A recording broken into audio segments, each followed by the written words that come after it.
Don't give your enemies what they want. In this video, we'll talk about appeasement. Now, what is appeasement? In a geopolitical context, appeasement is a foreign policy strategy where a country makes concessions to another to avoid conflict. Now, the most popular example of this is the tiny mustache man, and we'll get to that. But first, I want to talk about James Buchanan. Now, who is James Buchanan? He was what a lot of historians think is the worst president we've had. Now, there's some other contenders, right?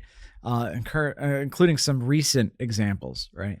But James Buchanan was the president before Abraham Lincoln, right? And Abraham Lincoln, most popular for, I guess, abolishing slavery, but also being the president during the bulk of the American Civil War. So James Buchanan was the president before Lincoln, most famous for not stopping the American Civil War. Now, he was born in Pennsylvania. He's actually the only president to be from Pennsylvania, right? Joe Biden was born in Pennsylvania, but he spent most of his life in Delaware, right? So such a big, important state has only produced one president. It's kind of odd. And also, arguably the worst president, I would say. He's also the president, quick side note, the president that was probably gay, right? Now, gay people don't claim him so much because he was also the last president to openly support slavery. And that is not yes queen energy. That's no queen energy, bad queen, you know? But he's really the perfect example of the principle that compromising comes from a place of strength, whereas appeasement comes from a place of weakness, right? He wanted to keep the country together. The secession crisis was, boiling for decades, right? You had the North that wanted a gradual end to slavery for the most part, and the South, who for the most part wanted to keep their slaves, right? Now, Abraham Lincoln famously said in his House Divided speech that a house divided against itself cannot stand. So eventually the country is either going to be all free or all slave, but it's not going to be one and the other forever. And he was correct, right? James Buchanan wanted his cake and he wanted to eat it too. He wanted to be loved by the people, but he also didn't want people to be pissed off at him, right? Which, as happens in a lot of cases, ended up with everyone being pissed off at him, right?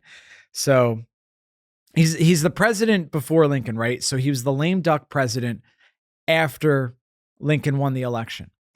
And back then, the presidential elections were in November like they are now. But instead of being inaugurated that following January, they were inaugurated that following March, right? So there was this long period between when Lincoln was elected in November and took office in March. And during that time, 7 of the 11 states that seceded from the Union seceded, right? So Buchanan is at the beginning of the secession crisis, right? A few weeks after Lincoln is elected president, South Carolina, they're the first state to secede. They say we're no longer in the Union, and a lot of the Deep South states followed suit. And James Buchanan makes a speech, and this is what James Buchanan says: that secession is wrong. It's illegal. Under the Constitution, a state cannot secede.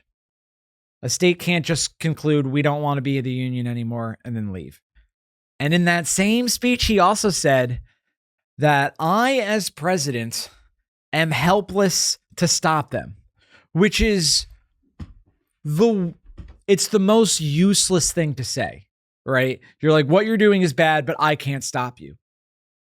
It does nothing. And actually, a lot of military bases in the South were successfully invaded and taken over by Southern militias, right? Which led to, at least in the beginning of the war, the South winning, right? They had a head start. Lincoln couldn't do anything until the day he was inaugurated in March that following year, right?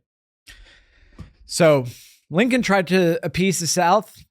Ooh, what a misstatement that is. Buchanan tried to mislead the South, and it didn't work. And he died actually a few years after Lincoln, and for his entire post-presidency tried to defend himself against the accusation that he did nothing to stop the start of the American Civil War. But the truth is, that he did do nothing to stop it. And who knows, maybe if we had a stronger leader in Buchanan, we wouldn't have needed the strong leadership of Abraham Lincoln. So that's example number one. Now, on to the World War II example I think many of you are familiar with. Neville Chamberlain, right? He was the Prime Minister of the UK before Winston Churchill. Now, are you noticing a pattern here, right? Weak leader followed by a strong leader. It's almost a perfect parallel, right? Now, World War II happened after World War I. Crazy. You heard it here, folks. You heard it here first. Now, there was a lot of war fatigue after World War I. It's actually similar to the war fatigue we're experiencing as a country in the U.S. We were in Afghanistan for 20 years, and I think that was the major reason why people wanted what ultimately was an unsuccessful pullout. Was hey, we're tired of war. We want peace. And it's an understandable desire, right? So this silly mustache man, and I hate that I have to keep saying that, but you all know who I'm talking about. It's not Charlie Chaplin, right? He decides that he wants some of Europe to himself, right? He wants a piece of Czechoslovakia that he believes belongs to Germany because there are ethnic Germans there and there are German-speaking people there, right? So he just slowly starts invading portions of Czechoslovakia. Now, this rings alarm bells in Europe, right? Because that's a pretty big violation of another state's sovereignty, right? But everyone's so afraid of another global conflict that they want to appease Germany. I'm going to stop saying the tiny mustache man and say Germany moving forward. So they come up with the Munich Agreement in 1938. And what that said basically is that Germany can take the portion of Czechoslovakia that they believe is theirs. And if they stop at that, Europe won't do anything to stop them, right? So they're basically saying, all right, take this piece of Czechoslovakia. No one asked Czechoslovakia, by the way. And then just leave Poland alone and we'll be fine. And Germany said yes. Chamberlain came back to England and he had this famous picture. If you Google Neville Chamberlain, it's probably the first thing that'll come up on Google Images is just him looking like a silly goose holding this piece of paper signed by the leader of Germany saying that he will not invade any more land. And everyone was certain that he would not invade any more land. And then a year later, he invaded more land, right? The 1st of September, 1939, Poland was invaded, starting the Second World War, right? So we all know what happened. Appeasement did not work. Now, there's two modern examples of why appeasement will not work. And one, I'm sure you're going to guess what I'm going to say. It's Russia's invasion of Ukraine. The parallel is actually unbelievable to what I was just talking about. Now, I have to be careful here because people are so quick to draw parallels to the tiny mustache man. I know I said I was going to stop saying that, but it's I think there's actually a fallacy ad. I don't even want to say it because the fallacy is the tiny mustache man fallacy, right? Basically, if anyone does something bad, compare them to the most evil person in history, right? And I think that's wrong. But in this case, it's actually true. Look at what Putin's doing. He declares that a part of Ukraine that is made up of ethnic Russians, some of whom speak Russian, that actually belongs to Russia, right? And that they're actually being oppressed by Ukraine when they're not. And that gives him the right, even though he says it's a special operation, we all know it's a land grab. He wants that part of Ukraine to be part of Russia again, right? This is the same man, a former KGB agent, who said that, and I'm paraphrasing here, but it's close to the real quote. You could Google it, that the collapse of the Soviet Union was the greatest catastrophe of the 20th century, which, given the things that happened in the 20th century, given the things I mentioned in this video that happened in the 20th century, is a wild claim, right? So it's true. I mean, that's what he's doing now. So what does Ukraine do in response? Now, I am not a policy expert, so don't listen to me for anything besides entertainment and besides getting one person's perspective, right? But a war of attrition has a history of success where a weaker power beats a stronger power. Now, what do I mean by this? Attrition warfare is basically you wear out the superior enemy by keeping the war going until they give up. And this actually happened during the American Revolution, right? This was the founding fathers' strategy to beat the United Kingdom when they tried to keep the United States from leaving the British Empire, right? Because the American colonists knew that there's no way they could defeat the UK militarily, because the UK was the biggest power at the time, by far the biggest military power, right? So they knew the only way that they were going to beat them is to keep fighting, right? And eventually, British mothers would not want to send their sons to die in the US colonies for no reason, right? So the American Revolution was almost 8 years long. I was fascinated when I first learned that it was that long. I guess because I always think that a war is 4 years long, which is a dumb thing to say, but that's just a thing my brain does. And the Civil War was a little over 4 years. World War II was actually 6 years and 1 day. And the American Revolution was, I think it was close to 8 years, if not 8 years. And eventually what the American founding fathers thought was going to happen, happened. And ironically, North Vietnam and the Viet Cong did the same thing to the U.S. when the U.S. was fighting in the Vietnam War, right? The U.S. was obviously more powerful than the North Vietnamese and the Viet Cong. But attrition warfare, eventually people in the U.S. were tired of young men dying in Vietnam, and we pulled out. I mean, if we had stayed there long enough, and I'm not saying we should have done this, but it's inevitable that we would have won, but at what cost? Same thing happened, ironically, to the Soviets when they invaded Afghanistan, right? Afghanistan, famously uninvadable. I mean, you can invade them, but you're going to have to deal with a counterinsurgency for over a generation, which is exactly what happened to the Soviets, right? Immensely more powerful than the Afghans, but the Mujahideen, or however the hell you say that, they were relentless, right?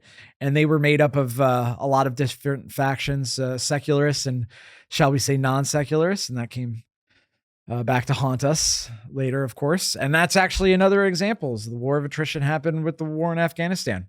You know, why did we pull out? We could have been there indefinitely, but we live in a democracy, and people were against it. We didn't want to be in Afghanistan forever, so we pulled out. So war of attrition has a long history of working.